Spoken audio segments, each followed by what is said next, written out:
এটা অনেকের পছন্দ হবে না এই কথাটা, আমি জানি। এখানে অসংখ্য মানুষ আছেন, এটা আপনাদের পছন্দ হবে না। অধিকাংশের কাছে হয়তো আমি এই কথার কারণে অপ্রিয় হতে পারি, কিন্তু কার কাছে অপ্রিয় হলাম, কার পছন্দ হলো না সেটা মুখ্য না। মুখ্য হচ্ছে আমার ইসলাম আমাকে কি বলে, আমার দ্বীন আমাকে কি শিক্ষা দেয়। সেটা যদি অপছন্দেরও হয় সেটাই আমাদেরকে বলতে হবে।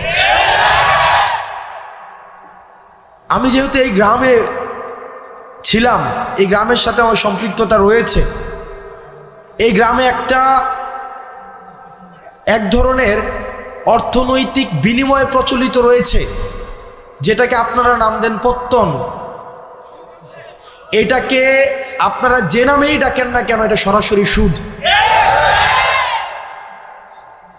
আমার পরিবার সহ আশেপাশে অনেকে আছে এই ধরনের বিষয়ের সাথে সম্পৃক্ত ছিল, কিন্তু আমরা যখন বুঝেছি, আমরা যখন পড়াশোনা করে জেনেছি, আমরা যখন আলেমদের থেকে পরামর্শ নিয়েছি, বিশ্বাস করেন যেই দিন থেকে আমরা এই পথ থেকে ফিরে এসেছি, বরং সচ্ছলতা আরো বেশি প্রশস্ত হয়েছে। কসম করে বলছি, আপনারা জানেন আমার বাবার অর্থনৈতিক অবস্থা, আমার দাদাদের অর্থনৈতিক অবস্থা। যেই দিন থেকে এই জায়গা থেকে আমরা ফিরে এসেছি, আমাদের অর্থনৈতিক যে সচ্ছলতা, আমাদের নিয়ামত সৃষ্টিকর্তা আমাদেরকে যেভাবে দিচ্ছেন, আমরা প্রতিনিয়ত আল্লাহর কাছে অকৃত্রিম কৃতজ্ঞতা প্রকাশ করি। আপনাদের কাছে অনুরোধ থাকবে, এই যে আমরা দেখি টাকা থেকে টাকা বৃদ্ধি পায়, এটা অসংখ্য পরিবারকে নিঃস্ব করে দেয়। আমি নিজে দেখেছি, আমার বাড়ির মধ্যে এইসব বিষয়ে মেল হয়েছে, ছোটোবেলায় আমি দেখেছি, বা আমি দেবিদ্বার থেকে আসতাম যখন দেখতাম। অনেকে আমাকে অপছন্দ করতে পারেন, আপনি আমাকে অপছন্দ করেন, সেটা আমার দেখার বিষয় না, কিন্তু এটাই সত্য। এখানের সবাইও যদি অপছন্দ করেন, এটাই সত্য। এবং সুদের বিরুদ্ধে আমাদের একটা সামাজিকভাবে এটাকে প্রতিরোধ করতে হবে। আমরা আল্লাহর আইন চাই, সুদ মুক্ত সমাজ চাই। আল্লাহর আইন চাই, সুদ মুক্ত সমাজ চাই। আল্লাহর আইন চাই। আপনাদের কাছে অনুরোধ থাকবে, আপনারা সুদকে বন্ধ করে দেন। আমরা চেষ্টা করব, আপনারা যদি আমাদেরকে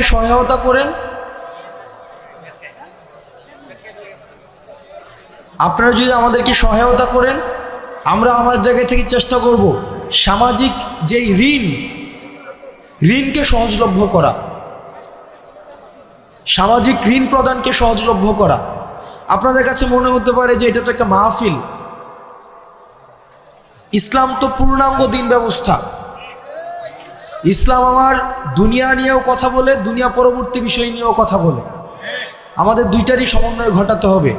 আমি আমার ক্ষুদ্র জ্ঞানে, আমি যেহেতু সামাজিক সমস্যাগুলো আমার কাছে মানুষ নিয়ে আসে, আমার যেহেতু দৃষ্টিগোচর হয়, সেজন্য আজকে আপনারা শপথ করেন, যার এই ধরনের টাকা বিনিয়োগ রয়েছে পত্তন নামে, সুদ নামে, সেটা আর খাবেন না।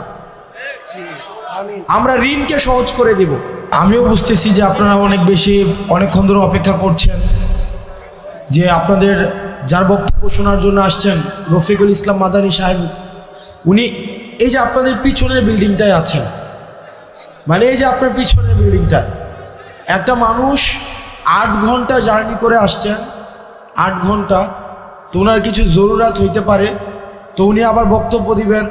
উনি 3.5 ঘন্টা কথা বলেছেন, 3.5 ঘন্টা, যেটা আসলে আল্লাহ ওনাকে রহমত এবং বরকত দিন। এই যে মসজিদটা আমাদের, যেটা 4 বছর হয়েছে মসজিদটা, এই মসজিদে গত 2 দিন আগে আমাদের এই উপজেলার জন্য 5 কোটি টাকা বিশেষ বরাদ্দ দেওয়া হয়েছে। তো ইউনু মহোদয়ের সাথে কথা বলে, এবং দেবিদ্বার উন্নয়ন ফোরাম নামে আমাদের একটা সংগঠন রয়েছে, আমরা এই দুইটার সমন্বয়ে বাকি যে কাজটা রয়েছে, এই বিষয়টা সুসম্পন্ন করার ক্ষেত্রে আমি আমার জায়গা থেকে সর্বোচ্চ সহযোগিতা করব।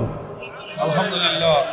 বাকি যে কাজটা রয়েছে, আমরা প্রত্যাশা করি খুব দ্রুততম সময়ের মধ্যে ইনশাআল্লাহ আমরা এই কাজটাকে শেষ করতে পারব।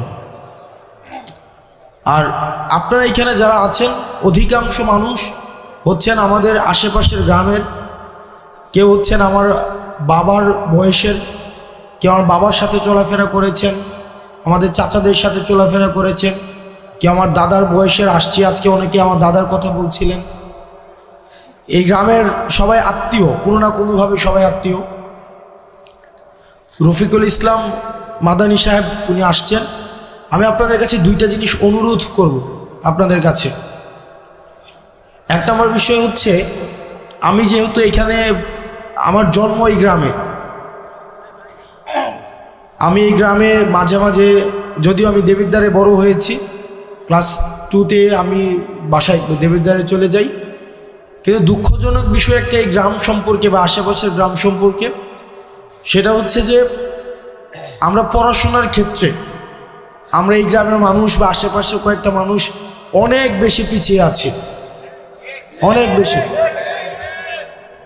সেটা হতে পারে কয়েকটা কারণে। এক নম্বর কারণ হচ্ছে যে এই এলাকা থেকে বিদেশে যাওয়ার সহজলভ্যতাটা অনেক বেশি। এটা ইতিবাচক যে মানুষ কর্মসংস্থানের জন্য মধ্যপ্রাচ্যে যাচ্ছে। আমার বাবা গিয়েছেন, এবং এখানে যারা আছেন আমাদের এই যে আমরা অর্থনৈতিকভাবে তুলনামূলকভাবে অন্যান্য এলাকা থেকে আমরা স্বাবলম্বী, এটা ঠিক, কিন্তু শিক্ষার ক্ষেত্রে আমরা অনেক বেশি পিছিয়ে আছি। আমি কিছুদিন আগে শুনেছি যে আমার যে স্কুলটা রয়েছে হাই স্কুল, সেখানে পাশের হার এটা অপ্রত্যাশিতভাবে কম। সারা বাংলাদেশে যেখানে এখন শিক্ষাক্ষেত্রে মান অনেক উঁচু, সেখানে পাশের হার অনেক বেশি কম। আমাদের গোপালনগরে আরেকটা মাদ্রাসা আছে, সেখানেও অপ্রত্যাশিতভাবে পড়াশোনার মান খুব বেশি উন্নত নয়। তো আমাদেরকে দিনী শিক্ষা এবং প্রচলিত যে শিক্ষা ব্যবস্থা রয়েছে, এই দুইটার মধ্য দিয়ে আমাদের নিজেদেরকে নাগরিক হিসাবে তুলে ধরতে হবে। সেই জায়গা থেকে আপনাদের কাছে অনুরোধ থাকবে, পড়াশোনার ক্ষেত্রে আপনারা যদি আপনাদের সন্তান, আপনি নিজে, আপনার ভাই বোন বা অন্যান্য কোনোভাবে যদি আপনারা মনে করে থাকেন কোনো সীমাবদ্ধতা রয়েছে, কোনো প্রতিবন্ধকতা রয়েছে, ইনশাআল্লাহ আপনারা আমাদেরকে জানাবেন। এই গ্রামে অসংখ্য মানুষ আছে, অন্তত 5টা শিক্ষার্থীকে অর্থনৈতিকভাবে আজীবন পড়ানোর ক্ষমতা সম্পন্ন মানুষ আছে। আমি অন্তত আপনারা আমাকে জানাবেন যে আমার ছেলেটা পড়তে চায়, আমার ভাতিজাটা পড়তে চায়, সে আমার বোনটা পড়তে চায়, আমার নাতিটা পড়তে চায়, কিন্তু আমরা অর্থনৈতিক সীমাবদ্ধতা বা পারিপার্শ্বিক সামাজিক প্রতিবন্ধকতার কারণে আমরা সেটা পারছি না। আপনারা আমাদেরকে জানাবেন, আমরা সেটার যথাযথভাবে, আমরা সমন্বিতভাবে, যারা আছেন এখানে, আমাদের সোহাগ কাকা আছেন, এখানে অসংখ্য মানুষ আছেন, এই নাম মেনশন করলে আমার অনেক, এটা লিস্ট হয়ে যাবে, আমি নাম মেনশন করতে চাচ্ছি না। আমরা সহায়তা করবো ইনশাআল্লাহুল আজিজ। কখনোই যেন মানে আপনাদের আর্থিক কারণে পড়াশোনা যেন না থেমে যায়।